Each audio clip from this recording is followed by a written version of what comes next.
Hello and welcome to the Mind, Body, Spirit Network's weekly High Vibe Tribe expert interview, where every week we bring you transformational healers, leaders, teachers, scientists, doctors, best-selling authors from all over the world in the topic of mind, body, spirit, health, transformation, whatever their expertise may be.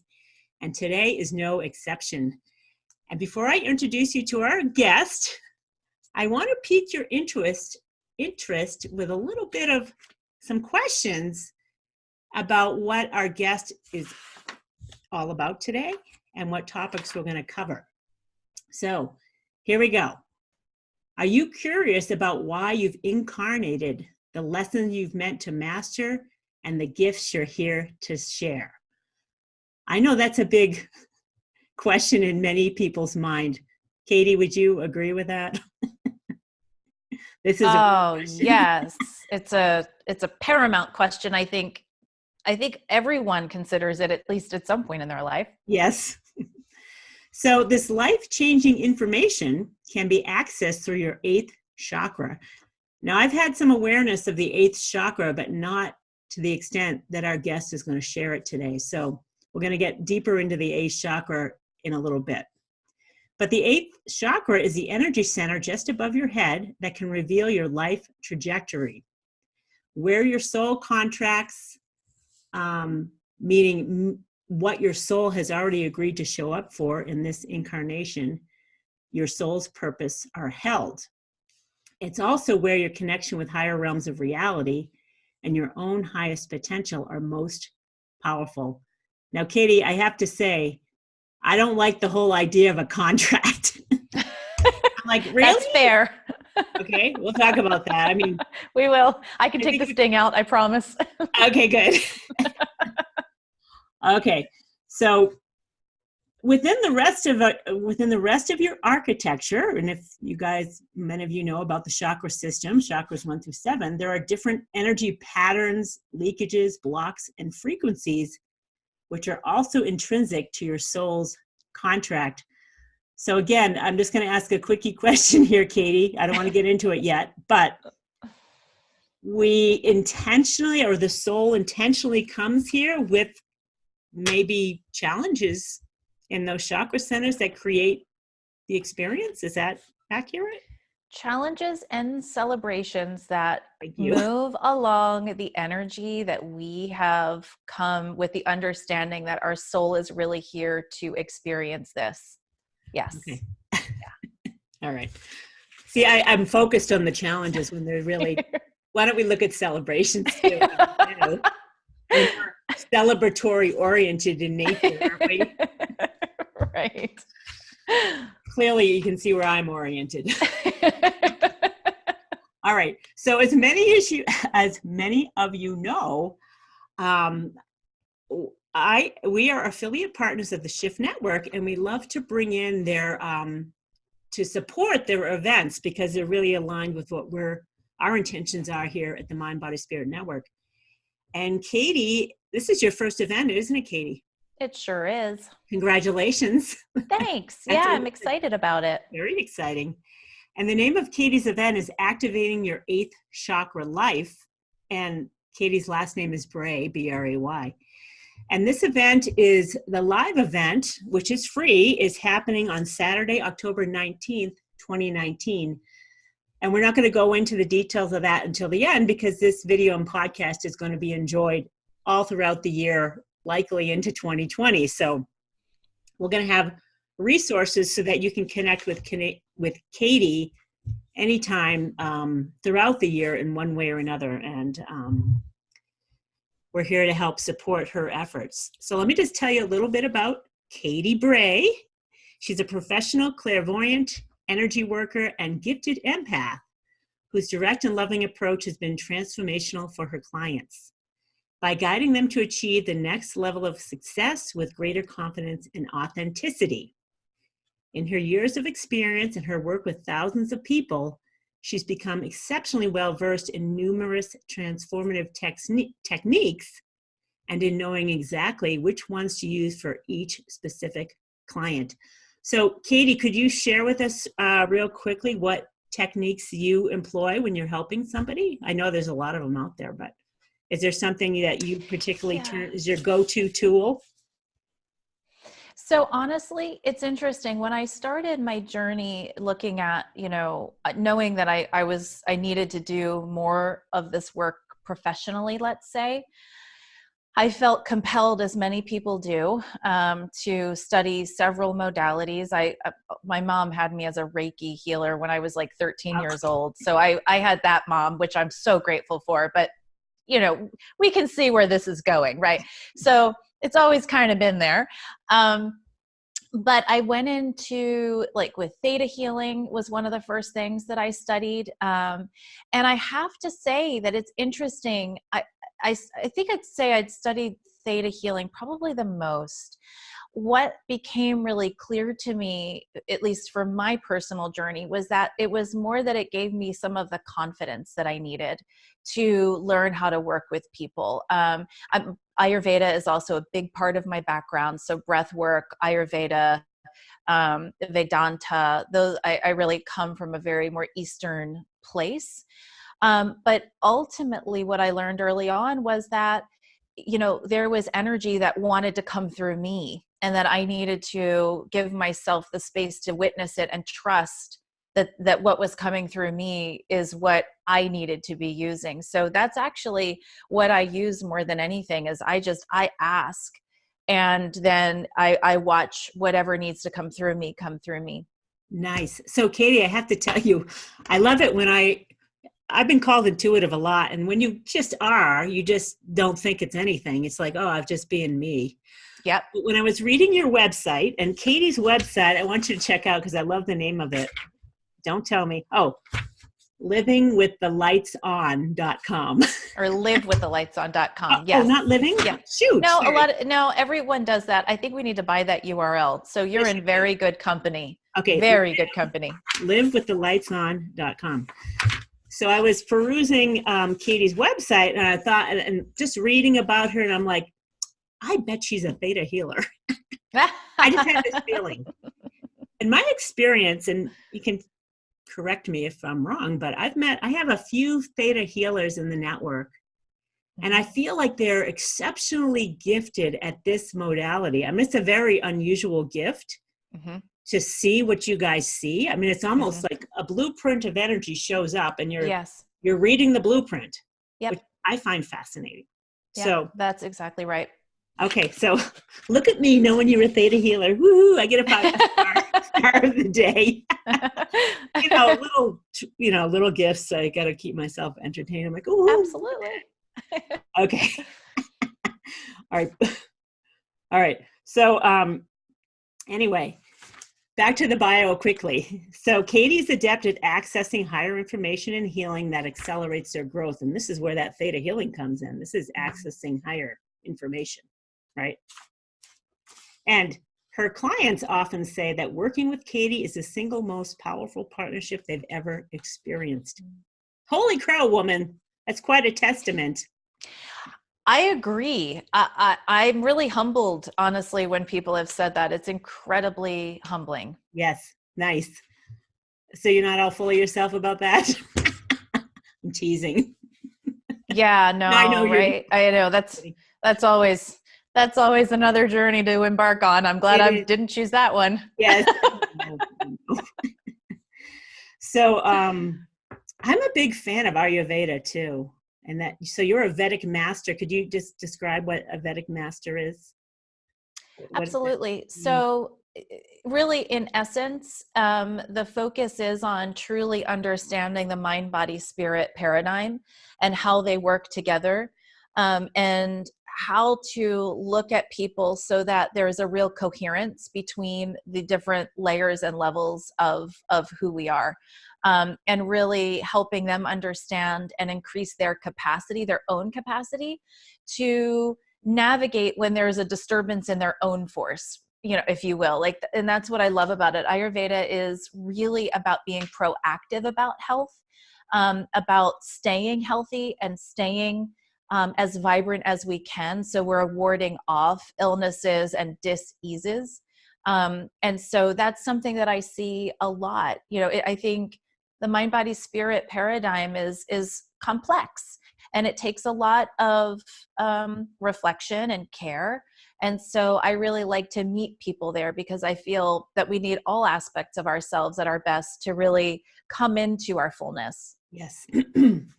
So I've recently kind of, you get it when you get it, right? That's for sure. And it was interesting to really get the body connection on dealing with issues.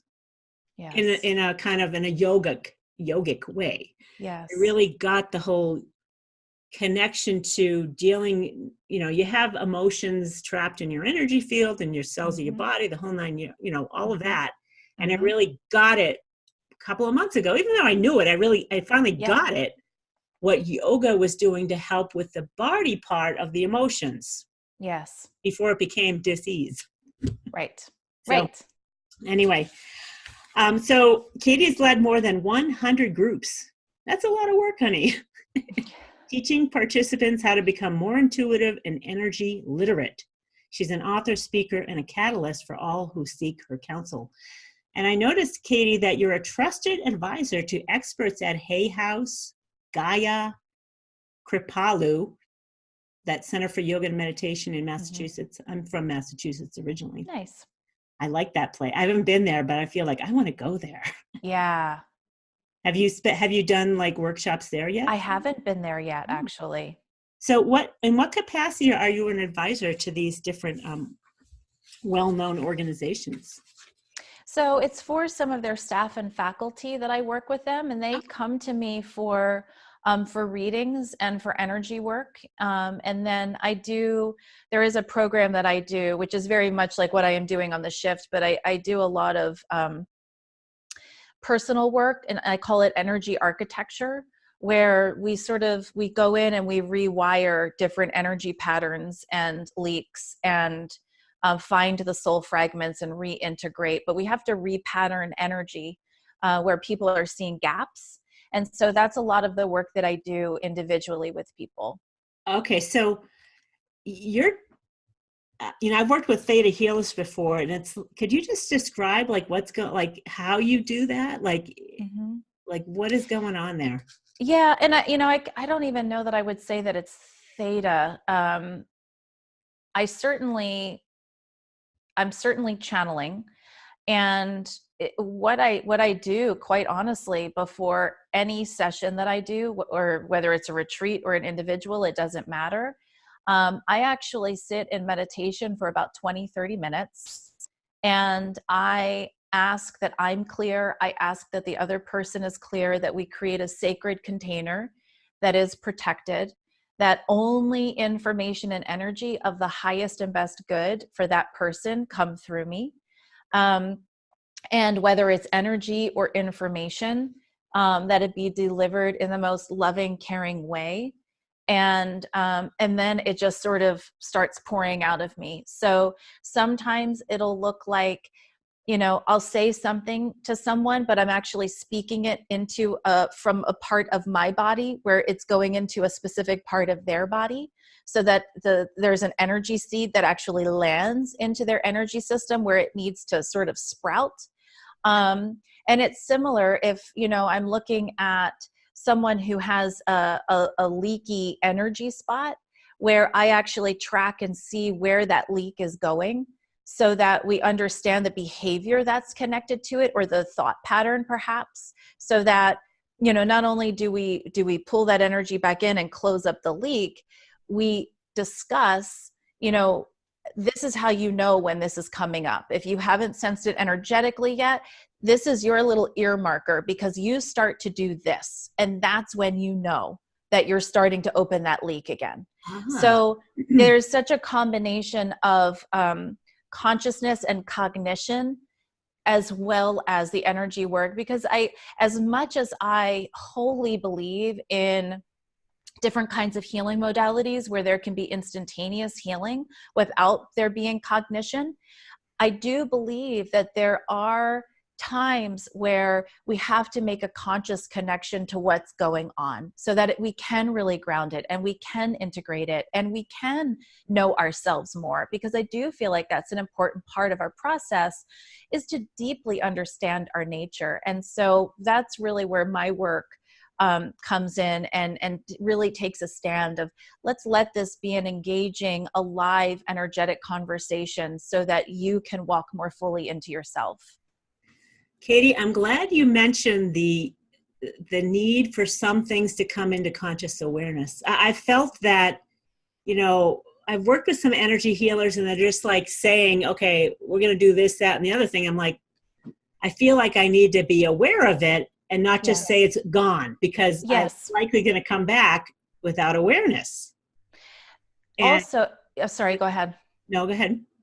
And I want to add to that. One of the reasons why I also find it's important is I also believe with every shred of my being that we ourselves are our own healers. And when we feel like we're in a dynamic where someone is doing something to us or for us, and we're not really in partnership with them, it sort of sets up this structure of we're not on a level playing field. They're doing something for me that I don't have access to. And for me, that's not the dynamic that I want to be in. I like to really partner and participate with the person so that they feel empowered and they know that they're actually the ones doing it. I'm just the one helping usher the energy, right? And maybe picking up on some of the blind spots. Yes, thank you. The blind spots. Yeah. I have to share with you, Katy, and our audience. On several, when I interview other people, I start feeling the healing. Mm-hmm. And I felt it with you, like almost immediately it triggered chakra movement. I'm like, yes, feels good. I'm like, yes, awesome. So we're running, the second chakra is buzzing away right now. Yes. Thank you. You're welcome. Kind of tickly, and I might have to leave the room. Intermission, brief intermission. If you get to what the second chakra is, I can continue this, but if I pull a Harry loves Sally. When Harry met Sally. You'll know why. That's awesome. All right. So Katy, so let me just get clear on so the feeling of Theta Healing is really just an informational, showing you the blueprint, giving you some information, and then whatever it is that you do shows up. You take your own consciousness. It's like, all right, this is what we're going to do. I'm just getting help to see it. Mm-hmm. Now, are you a seer or a feeler, or you all of them? I'm D, all of the above. I'm multisensory, and I was actually born that way. So actually we'll be, I think, talking about this on Saturday, just sort of when did I know, but I'll say that I knew my first precognition, I was 3 years old, and some of my first memories, I was about 8 months old, where I was later on, and I still remember it like it was yesterday, describing to my mother the room I was in and the conversations that were going on around me. So, I started seeing the deceased when I was about 8 or 9 years old, and I started seeing angels when I was 8. So, and I've always felt energy very, very strongly. I've always seen auric fields. I've always had that. And so for me, it's really been about utilizing it, connecting into something higher, and asking for the guidance and the support to just use it in the highest good and to just serve with it however I am asked to serve. Nice. Now, was there a point growing up where you shut it down, or you just accepted it and had fun with it and went with it? So it's actually an interesting story. I can't say that I necessarily shut it down. There was a brief period of time for different reasons that it kind of went dim. I can get into that, but I was really blessed to have a mother who was actually really intrigued and interested. When I was saying, I just saw an angel, she was like, tell me more. And it was like, oh, okay. So, I was really blessed to not be in a situation where, at least at home, I was being told that I needed to shut down. That doesn't mean that I was necessarily open about it with my friends. So there was this part of me that just naturally felt like I was different, even though it was my normal. And I often say, I think one of the hardest things for me was actually like getting earth legs, and really being here on this plane, because I always have felt so comfortable not being here. So I didn't actually shut it down until I had experienced a series of traumas within a really short period of time that left me. I dropped out of college. I weighed over 250 pounds. I was agoraphobic for 2 years. I didn't leave my room. I didn't leave my bed. And I just medicated with alcohol and marijuana. And I was actually institutionalized and put on about 13 different medications at one time during this time. And it was really through all of these anesthesias, if you will, that it really started to shut me down, close me off.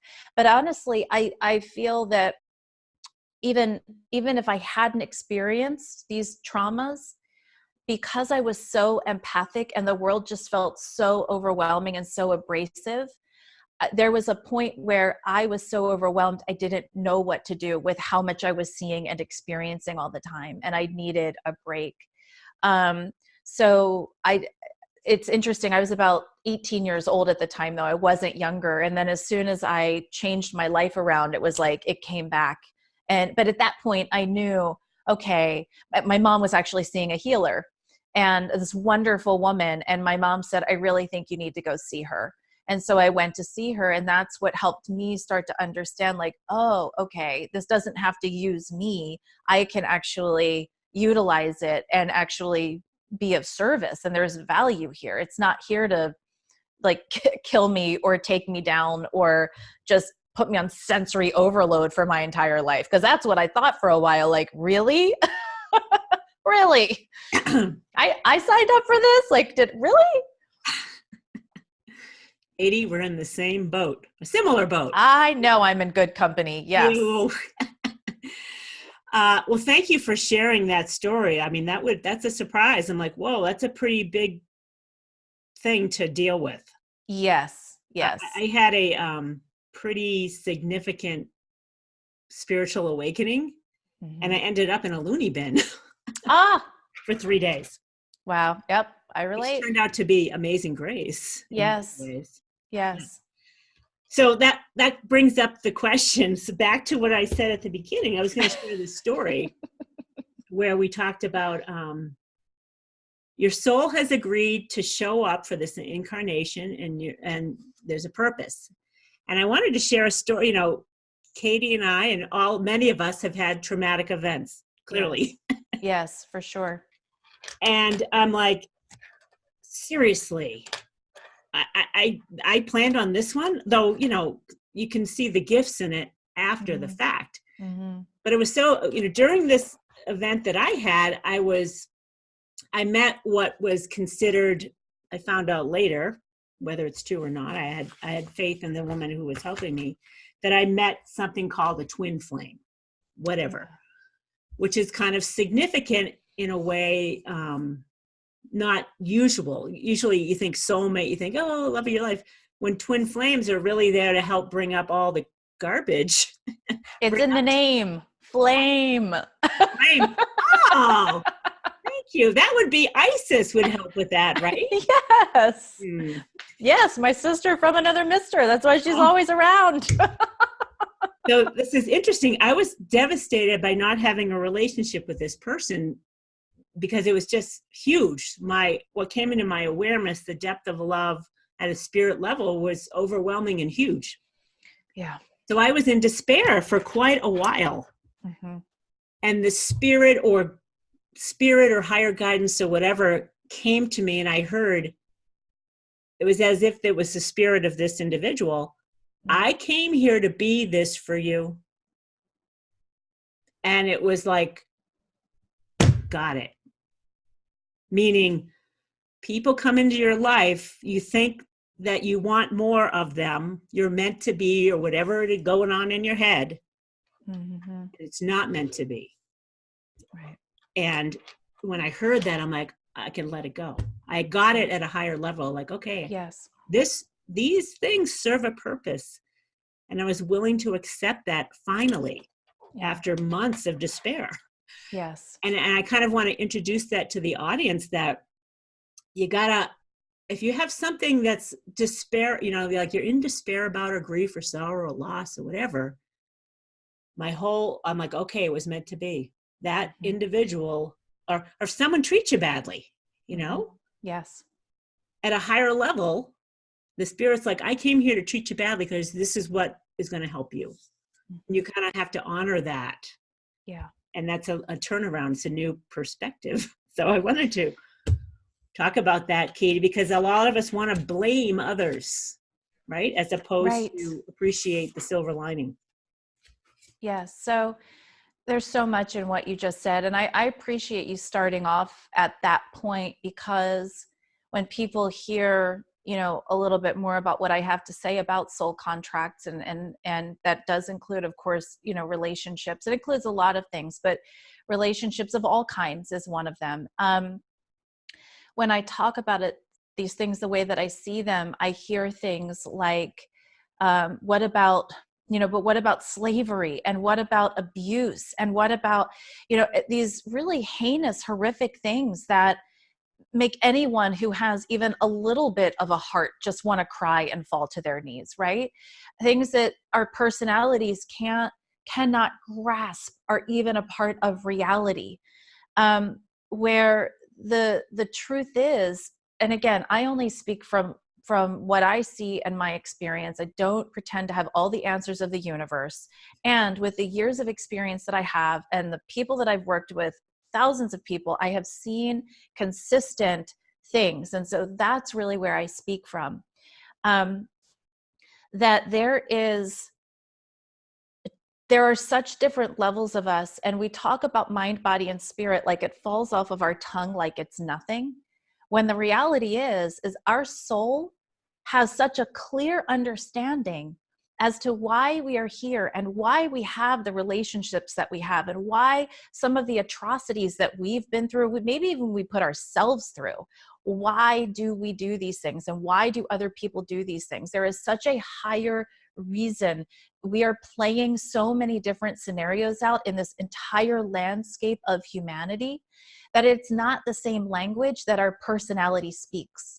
So that is a really important thing. They are literally on different levels. Our personality might not get it right away. And blame, something that I talk about in my energy architecture work, is that blame is actually a root chakra experience. Blame is root chakra. The truth of everything having a purpose and being in divine order is a 7th chakra experience. So it takes us literally the pathway of moving up our chakra system to truly internalize and alchemize a truth as great as everything happens for a reason. But if we start at blame, we know that we have to track that through our entire system, from a root chakra experience to a crown chakra experience, where we really are all connected. So this brings up, we can have good conversations here, woman. I know. I want to share, because I think this is kind of, I had a feeling about 9/11. Oh, yeah. And during 9/11, I remember I was in Boston. I was living in Boston at the time. I had a retail store in downtown Boston. And it happened. And it was so close to home for, you know, it's close to home for all of us regardless. Yes. Yeah. And having gone through everything I've gone through, I've come to a new awareness about 9/11, kind of like at a soul level. And this is just my feeling about it. Mm-hmm. And how not to get into the whole blame, it was tragic, of course. Absolutely. However, I have an understanding, having gone through what I've gone through, that at a soul level, everyone in that World Trade Center would have said, hell yes, I'll die for this. That's right. And my feeling at the time, or not even at the time, much later, like decades or so later, was like, there was a flood of unconditional love and support around the world. Yes. During that time. Yes. And we saw it everywhere. Yes. And to understand that level of consciousness and the power and the beauty and all of that, all of us, even at a level of being of a personality, and I've had moments at the level of personality where I said to God, I'll die for this. Yes. So no one else has to experience. Like I was willing to do that. So it's kind of that greater understanding, and that kind of, whether it's true or not, it doesn't matter. But I have an understanding of consciousness, and that unconditional love, that level is like, you would totally, you're eternal. You're like, I'll come back again. I'm not going to love the whole going down in the World Trade Center experience, but I get it. Right. And that's it. It's like, we don't have to love it, but there can be an honor for the sacred nature of it, because, on a large scale, what that did for so many people, and yes, another heinous atrocity that I would never choose consciously in my personality self. No way. Forget about it. No. And when we can see that, as I was just talking about blame being root, 7 being, here we are, we really are all connected. Yes, there was definitely still blame after that. And at the same time, we got to see the deconstruction of this separation among some of people in certain groups, where they were like, we are all one. We are in this together. We are a collective in this. So people who wouldn't normally have access to an experience like that, all of a sudden are getting this idea and this taste of what oneness can actually feel like. That is a huge, huge gift that changes lives. Yeah, it definitely changes lives. It changed lives for sure. Yes. So you were talking about, so is there a common thread in all of the people? I mean, you did kind of mention it, but is there a particular big problems that you see in all of us and all of the people that you've dealt with? Is there so one? Funny. You're saying problems. I love that. Oh, sorry. Issues, stuff. Sorry. No, I love it. I'm on a particular channel this morning, as you can see. I'm like, the whole soul contract thing. I'm still like, I'm not thrilled with what you dished out here for me, but I'm having fun with it now. Understood. Okay. So I usually say patterns. Patterns, yes. Yeah, because that's kind of neutral. It can really be, yes, there are a lot of common patterns that I see, and I actually started calling them patterns of humanity. One of the places that, here's a little bit of a personal story where I would not have necessarily, here we go, chosen to go, but Spirit saw fit that I needed to be backed into a corner so that I ended up in a certain place, which was actually, of all things, a psychic hotline. Now, it's a reputable psychic hotline, but did I ever think that I was going to do that? No. But I had just walked away from something very toxic. I had maybe $10 in my bank account, and I had a daughter, and I was like, I know that I can do this, and I know, I'm in integrity, and if they are in integrity, whatever, I need to feed us. So what was really interesting about that, I actually spent almost 3 years there so I could get back up off my, back on my feet and all of that. So it was a real gift in that sense. What I got to see were so many different people from so many different walks of life. And in a short period of time, I would have 35, 45 people waiting in line to talk to me every day, just waiting for their phone to ring. It was actually insanity, because so many people in droves were just coming. And in that, though, I got to see so much more about, there is a consistent pattern in that. There is a consistent leak here. People feel really insecure about that. And that's what that energy structure looks like. That's more lineage energy, and that's where it's stored. So even though this body of work I'd been working, on my own, I've been doing this work for about 13 years now. So, I had seen plenty of people, but this was massive amounts of people that I saw in this 3-year period where I was like, whoa, okay. And so I really started to see a lot of the themes that we just have when we decide that we're going to incarnate and live in this day and age on this earth. So, Katy, we have a lot in common. I love it. So I realized I was a restaurant owner on Nantucket in my 20s. Hmm. And I, back then, saw thousands of people just like you. And I saw patterns in different ways. It's kind of I funny. love it. I love it. And I feel like there was a purpose in that, on that level, to be, and it was kind of and I knew back then that I could diffuse the bomb of, we had a lot of New Yorkers. And back in the 80s, New Yorkers have their reputation, New York City. And they're going on vacation and they're all wired, from working in the city and Wall Street and that whole thing. Yeah. Yeah. And they want to complain about something. And as a restaurant owner, I could see it, I hear about someone complaining and I walk up the table and I knew, had an awareness, even in my 20s, that I could diffuse the bomb, essentially. And I'd get to them and I'd just be present and then they'd be fine. I'm like, oh, cool. I love it. Kind of funny. That's cool. So, Katy, now, when you were doing the psychic hotline, and this is like pretty interesting, I've come to this awareness too. You can't judge anything, period. For sure. At all. Yeah. And I know there's definitely, connotations of a psychic hotline, because absolutely you can't trust many of them for sure. Mm-hmm. Especially when you pay attention to the marketing that they're doing, which I'm a marketer, so I'm like, these guys they're in it for the money. Yep. Whatever.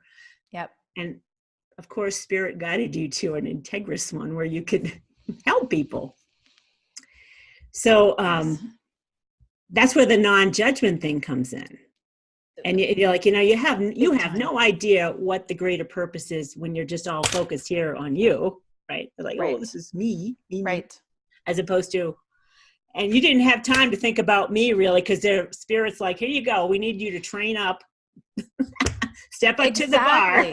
Exactly. And yes, and I was lucky to find an integrous one, and it was still hard for me because, I knew that some people were addicted to talking to me, and that was what got really hairy for me. That's something that I really try to stay away from. And I even set up, I have a private practice. It's what I spend a lot of my time doing, is working with people, but I do have it set up in a way that they're not constantly looking to me to sort of be that salve on their anxiety. Right. That's where I really like to actually get to work with people so we can get to the bottom of it. And so there was a part of me that was like, how do I keep showing up to this when I feel like this person is totally addicted to me? Well, I learned that at this particular company, that if there was someone that I did not want to speak to or I needed to put them off, that I could just let the office know. And so there were things like that I knew that I could do. And I felt like as long as I am in the most integrity or integrous place within myself while I need to be here, then that's how I need to show up. Because for sure, there's no way that I would have chosen that left to my own devices. Right. But I'm still grateful for it. Yes. So I know there's a lot of psychic junkies. And I have been one too. You just want to know, you want the answers. Yes. And when you're in despair, you just want answers to everything. Yeah. And I was there. Yep. I have been there. I know what that's like. Yep. I think a lot of us have. I know even I have at certain points. Yeah. And then you'll eventually get to the point when you keep letting go of this, you're like, you know what? It's all within me. The answer is right here. I don't need to go seeking outside. Of course, exactly. We get in our own way because I know the answer is here, but I'm going to block it for now. Right. Or whatever. Right.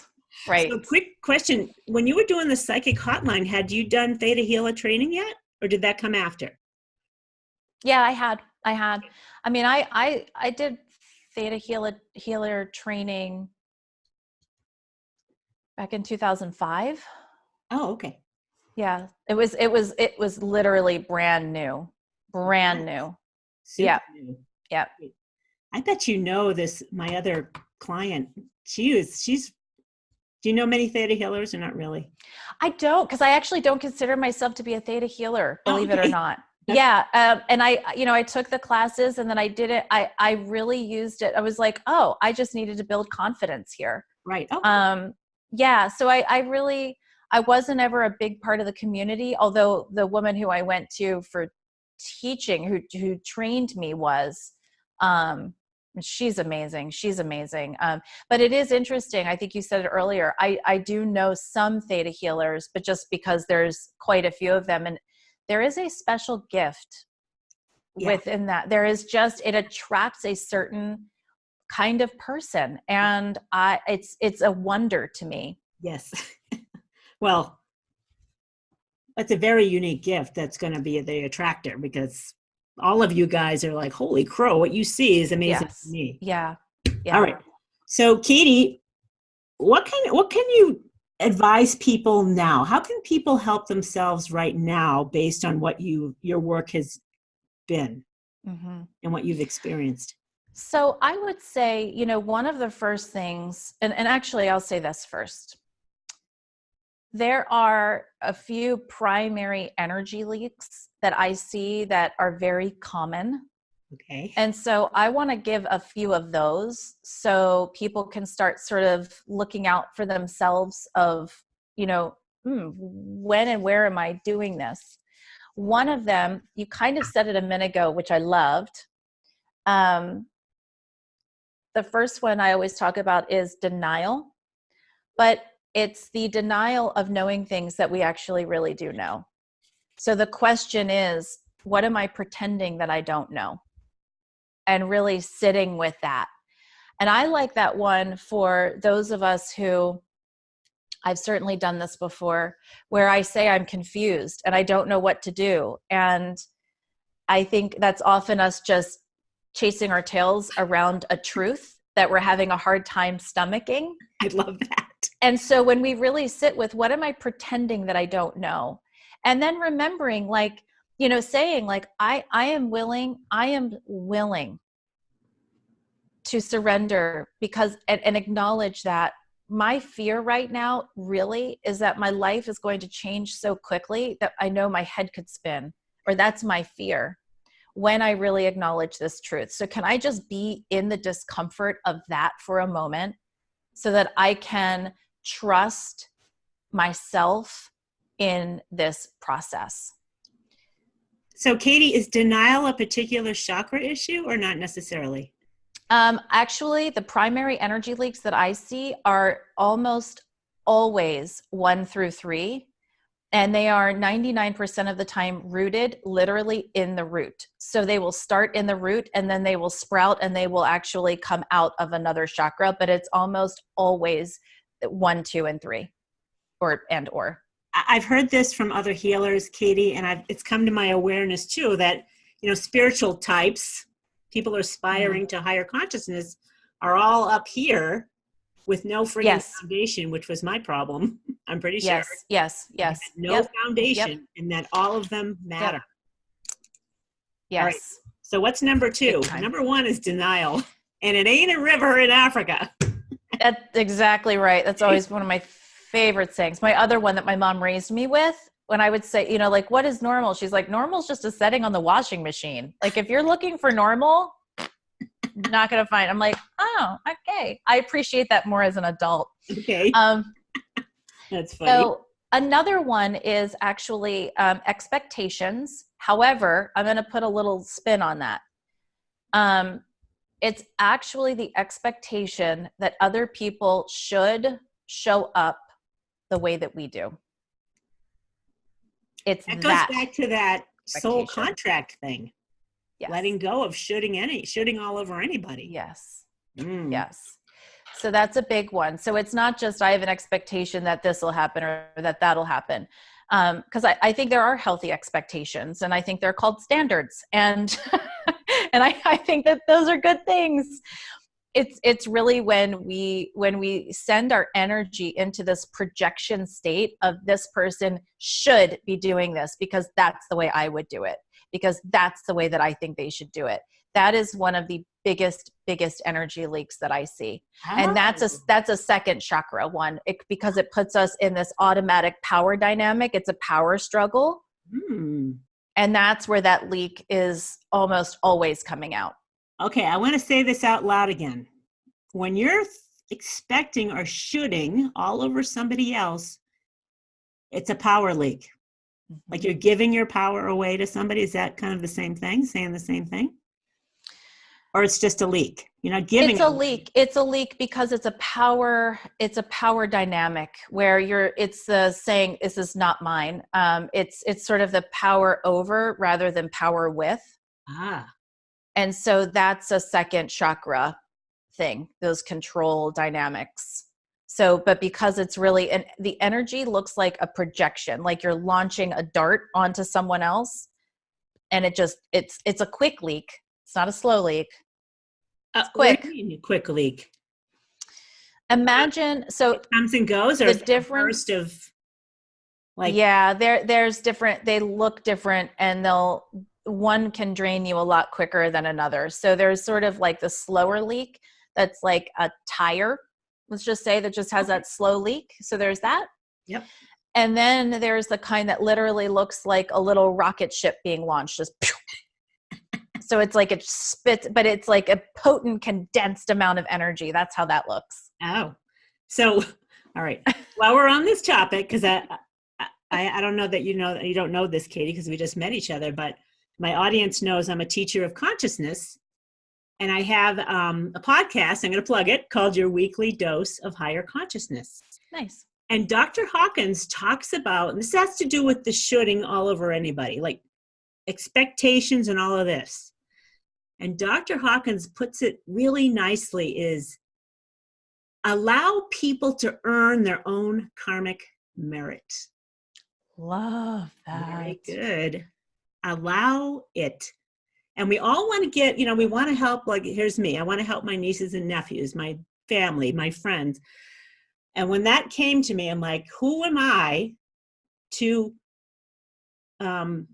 not give them the gift of this allowing? Because then, when's it ever going to happen? You got to earn it one way or another. Yes. So at that higher understanding, learn to let go and say, you know what?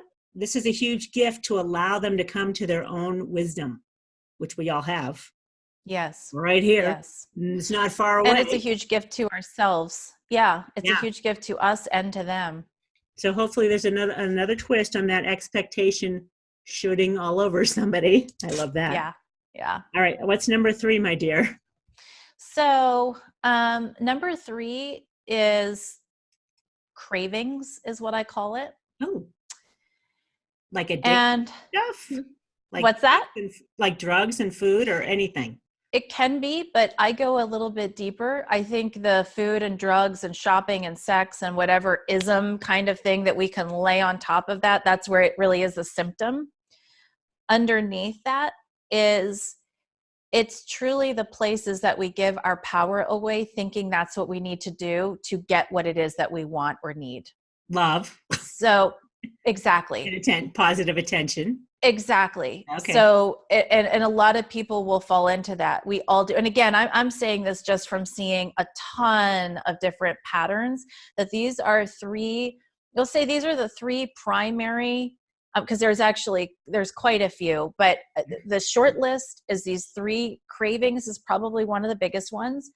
And I think if we were honest with ourselves, many of us will fall into that category probably a couple of times a day.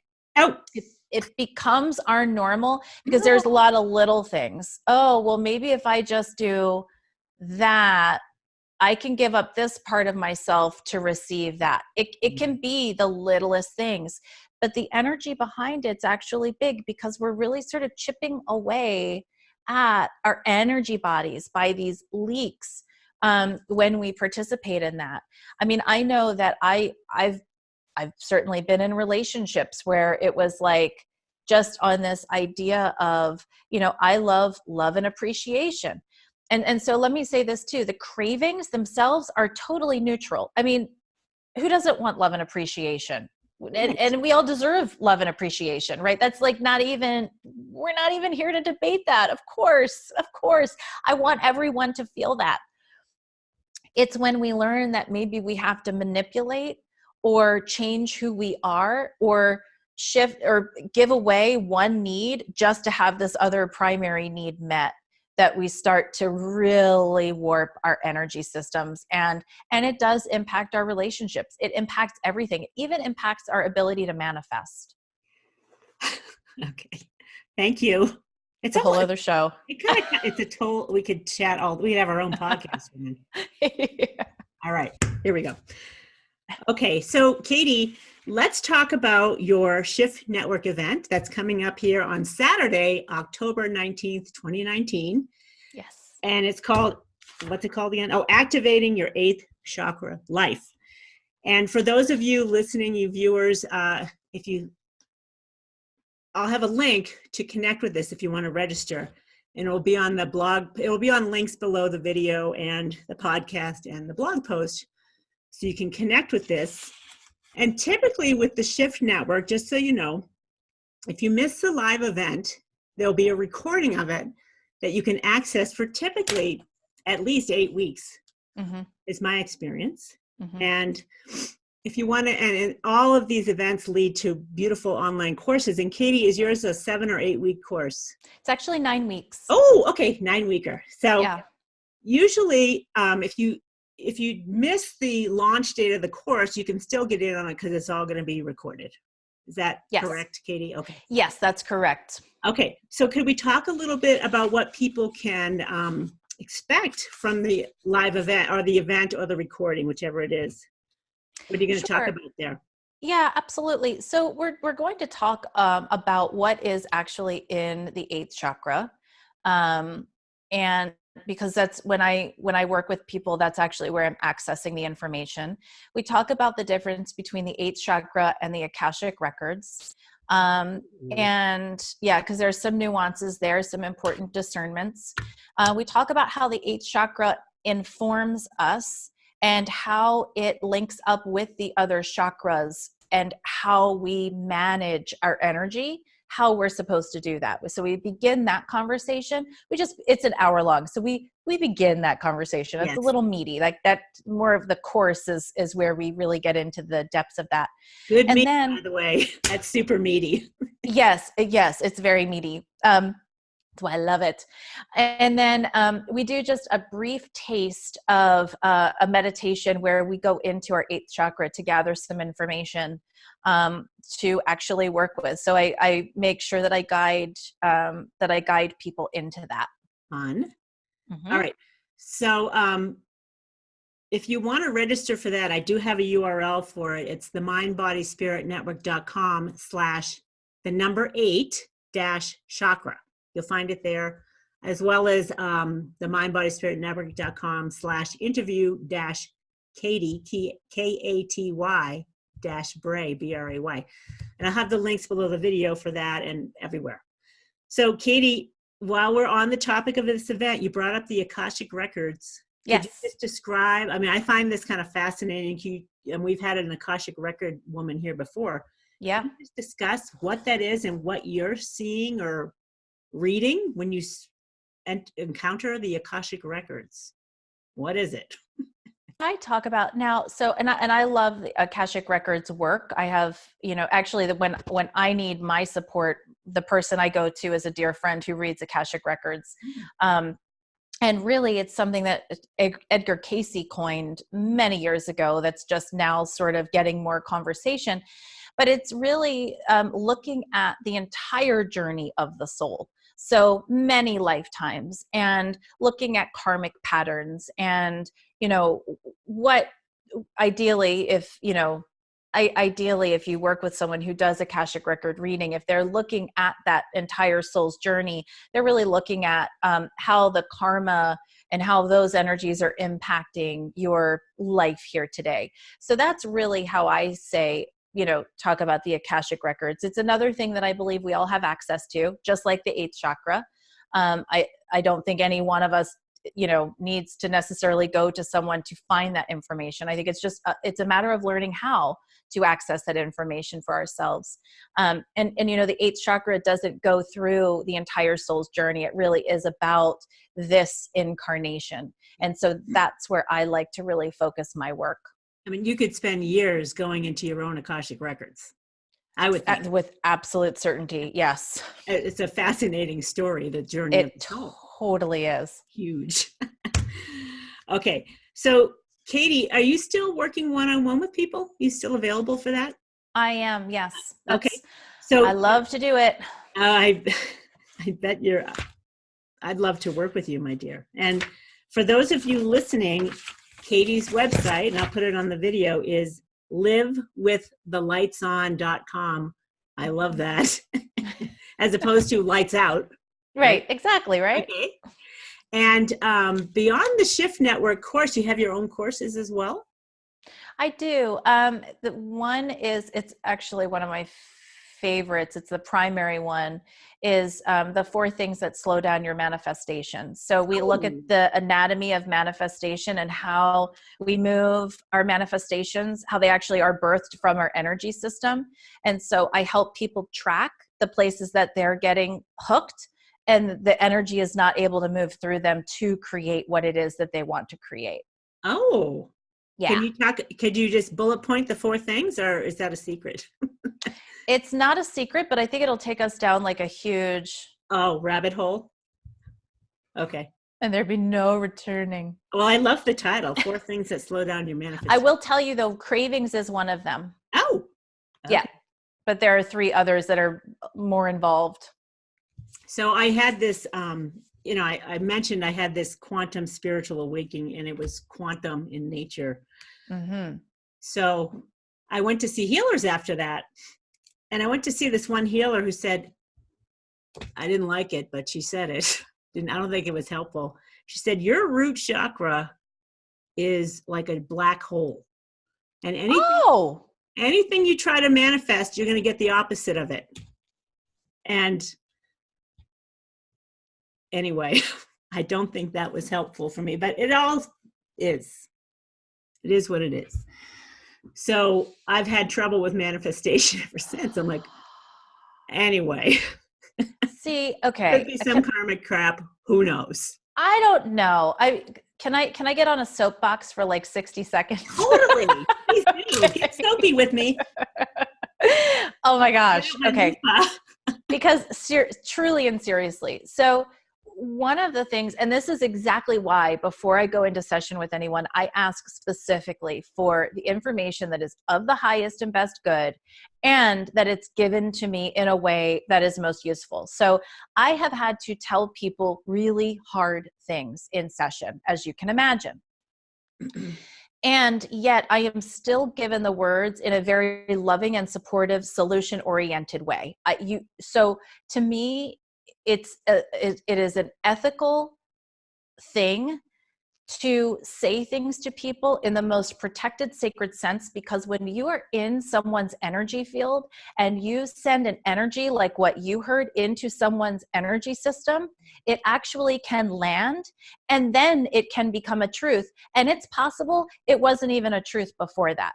I have one woman that I have worked with for many years, and someone told her years ago that she was going to die of cancer in 7 years.